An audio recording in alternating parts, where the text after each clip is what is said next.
to Maria Corina Machado. শান্তিতে Nobel পেলেন মারিয়া Corina Machado. শান্তিতে এবছর নোবেল পুরস্কার পেয়েছেন ভেনেজুয়েলার বিরোধী দলীয় নেত্রী মারিয়া করিনা মাচাদো। আজ শুক্রবার স্থানীয় সময় বেলা 11টায় নরওয়ের রাজধানী অসলোর নোবেল ইনস্টিটিউট থেকে 2025 সালের শান্তিতে নোবেল পুরস্কার বিজয়ীর নাম ঘোষণা করা হয়। সামাজিক যোগাযোগ মাধ্যম এক্সে দেওয়া এক বার্তায় নোবেল কমিটি জানিয়েছেন, তারা মারিয়া করিনা মাচাদোকে ভেনেজুয়েলার জনগণের গণতান্ত্রিক অধিকারের প্রচারে তার অক্লান্ত পরিশ্রম এবং একনায়কতন্ত্র থেকে গণতন্ত্রের ন্যায়সঙ্গত ও শান্তিপূর্ণ রূপান্তর অর্জনের সংগ্রামের জন্য নোবেল শান্তি পুরস্কার প্রদান করেছে।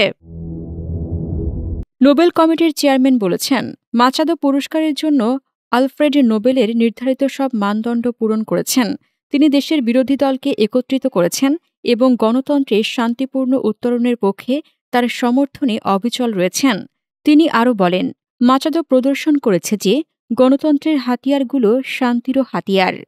হাসনাতুজ্জাহান হিমু, মিহান নিউজ 24।